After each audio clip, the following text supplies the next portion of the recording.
निकाल्ने बित्तिकै ध्रुव छटपटाउन तले छटपटाएर जिउ आँखा खोलेर हेर्दा त छेउमा हरि भगवानको दर्शन गर्छन्। बोल हरि भगवानको। प्रभुको दर्शन गर्ने बित्तिकै गदगद भएर प्रणाम गरेर अब बोलु भन्न लाग्दा बाणी अवरुद्ध हुन्छ, बोली नै आउँदैन। म के बोलु, के स्तुति गरौँ? माताले भन्नुभयो त प्रभु आउनुहुन्छ, नारदजीले सिकाउनु भयो त प्रभु आउनुहुन्छ, मन्त्र दिनुभयो तर प्रभु आइसकेपछि के गर्नुपर्छ त्यो त कसैले भनेन। प्रभुलाई थाहा भयो मेरो भक्त के चाहन्छ। आफ्नो पाञ्चजन्य नाम गरेको शङ्ख ध्रुवजीको कपोलमा गालामा स्पर्श गरिदिनुहुन्छ। स्पर्श गर्ने बित्तिकै ध्रुवजी त एकदम वेद वेदान्त सम्पूर्ण ज्ञान स्मरण हुन थालो। उहाँले दिव्य स्तुति गर्नुहुन्छ। योऽन्तः प्रविश्य मम वाच मिमां प्रसुप्ता सञ्जीवयत्य किल शक्तिधर स्वधाम्ना अन्यास्तहस्तचरण श्रवणात्मगादिन् प्राणान् नमो भगवते पुरुषाय तुभ्यं। हे प्रभु, संसारमा बाहिर पनि तपाईँ हुनुहुन्छ, भित्र पनि तपाईँ हुनुहुन्छ। अहिले भर्खरै मेरो वाणी जुन स्फुरित गरिदिनु भयो, प्रकट गरिदिनु भयो प्रभु, केवल तपाईँले नै हो। तसर्थ म हजुरलाई बार बार बिन्ती गर्छु, प्रणाम गर्छु प्रभु भनेर नित्य निरन्तर प्रहलाद हात जोडेर प्रणाम गर्न थाले।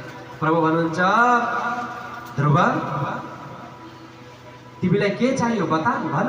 तिमीले तपस्या गरेका छौ, तसर्थ मसँग माग, म के दिउँ भन्दा ध्रुव भन्छन्, प्रभु मलाई केही पनि चाहिँदैन, तपाईँको दर्शन मैले प्राप्त गरेँ, भयो पुगो।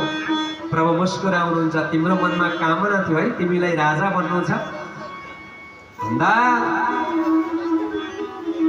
होइन प्रभु होइन, मलाई केही पनि चाहिँदैन। हेर तिमीले कामनाले मन मेरो भजन गरेका थियौ, तपस्या गरेका थियौ, तसर्थ जाऊ, तिमीलाई म आशीर्वाद दिन्छु। 36,000 वर्षसम्म तिमी राजा भएर भोग गर, उपभोग गर, राजा बन। अनन्तरमा तिम्रो निमित्त मैले दिव्य एउटा लोकको निर्माण गरिरहेछु जसलाई ध्रुवलोक भनिन्छ भनेर प्रभुले आशीर्वाद दिनुभयो। ध्रुवजीले एकदम निहुरेर प्रणाम गर्नुहुन्छ, निहुरेर प्रणाम गर्नुभयो। त्यही स्थानदेखि साक्षात् प्रभु पनि अदृश्य भइदिनु भयो। ध्रुवजीको मनमा खेद जागृत हुन थाल्यो, हो मैले त आज कामनाले भगवानको भजन गरेँ, कामनाले भगवानलाई स्मरण गरेँ। आज उत्तान पाद जो है ध्रुव प्रभुलाई प्राप्त।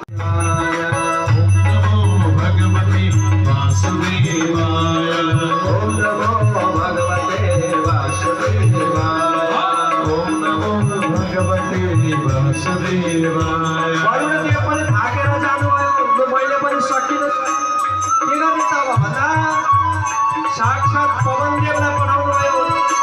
पवनदेव आउनुभयो, यस्तो उन्नरी आयो, यस्तो हावा वेग भयो, साक्षात् भगवानको द्वारा रक्षित भएको व्यक्तिलाई कसैले केही गर्न सकेन। आज नित्य निरन्तर त्यही मन्त्रकै मात्र जाप हुन्छ। एकदम 9 दिनमा एकपल्ट भोजन गर्नुहुन्छ, 9 दिनमा एकपल्ट केवल यमुना जल मात्र पिउनुहुन्छ। अब यमुना जल पिउनुहुन्छ 9 दिनमा एकपल्ट। बालक होइन, मनै लाग्दैछ, भगवानको परम भक्त हो। अब इन्द्रले वरुणदेवलाई पठाउनु भयो। ध्रुवजीलाई दिए यही मन्त्र नारदले ध्रुवजीलाई दिए। ओम नमो भगवते वासुदेवाय, ओम नमो भगवते वासुदेवाय। अग्निदेव थाकेर जानुभयो स्वर्गमा, मैले